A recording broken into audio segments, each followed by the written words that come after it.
సామెతలు 11వ అధ్యాయం. దొంగత్రాసు యెహోవాకు హేయము సరియైన గుండు ఆయనకిష్టము. అహంకారము వెంబడి అవమానము వచ్చును, వినయము గల వారి యొద్ద జ్ఞానమున్నది. యథార్థవంతుల యథార్థత వారికి త్రోవ చూపించును, ద్రోహుల మూర్ఖ స్వభావము వారిని పాడుచేయును.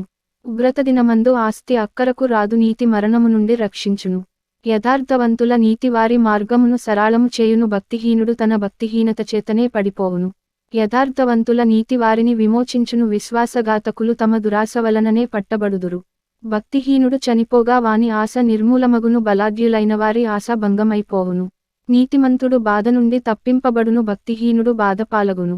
భక్తిహీనుడు తన నోటి మాటచేత తన పొరుగువారికి నాశనము తెప్పించును, తెలివిచేత నీతిమంతులు తప్పించుకొందురు. నీతిమంతులు వర్ధిల్లుట పట్టణమునకు సంతోషకరము, భక్తిహీనులు నశించునప్పుడు ఉత్సాహధ్వని పుట్టును. యథార్థవంతుల దీవెన వలన పట్టణమునకు కీర్తి కలుగును, భక్తిహీనుల మాటలు దానిని బోర్లద్రోయును.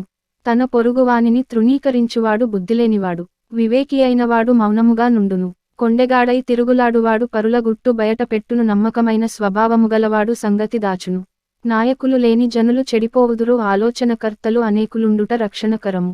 ఎదుటివాని కొరకు పూటబడినవాడు చెడిపోవును. పూటబడ నొప్పనివాడు నిర్భయముగా నుండును. నెనరుగల స్త్రీ ఘనత నొందును. బలిష్ఠులు ఐశ్వర్యము చేపట్టుదురు. దయగలవాడు తనకే మేలు చేసుకొనును, క్రూరుడు తన శరీరమునకు బాధ తెచ్చుకొనును. భక్తిహీనుని సంపాదన వానిని మోసము చేయును, నీతిని విత్తువాడు శాశ్వతమైన బహుమానము నొందును. యథార్థమైన నీతి జీవదాయకము, దుష్టక్రియలు విడువక చేయువాడు తన మరణమునకే చేయును. మూర్ఖచిత్తులు యెహోవాకు హేయులు, యథార్థముగా ప్రవర్తించువారు ఆయనకిష్టులు. నిశ్చయముగా భక్తిహీనునికి శిక్ష తప్పదు, నీతిమంతుల సంతానము విడిపింపబడును. వివేకములేని సుందర స్త్రీ పంది ముక్కుననున్న బంగారు కమ్మి వంటిది. నీతిమంతుల కోరిక ఉత్తమమైనది, భక్తిహీనుల ఆశ అహంకారయుక్తమైనది.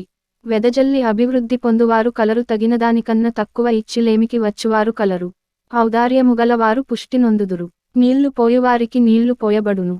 ధాన్యము బిగబట్టువానిని జనులు శపించెదరు, దానిని అమ్మువాని తలమీదికి దీవెన వచ్చును. మేలు చేయగోరువాడు ఉపయుక్తమైన క్రియ చేయును, కీడు చేయగోరువానికి కీడే మూడును. ధనమును నమ్ముకొనువాడు పాడైపోవును, నీతిమంతులు చిగురాకువలె వృద్ధి నొందుదురు. తన ఇంటివారిని బాధపెట్టువాడు గాలిని స్వతంత్రించుకొనును, మూఢుడు జ్ఞానహృదయులకు దాసుడగును. నీతిమంతులు ఇచ్చు ఫలము జీవవృక్షము, జ్ఞానముగలవారు ఇతరులను రక్షించుదురు. నీతిమంతులు భూమి మీద ప్రతిఫలము పొందుదురు, భక్తిహీనులను పాపులను మరి నిశ్చయముగా ప్రతిఫలము పొందుదురు గదా.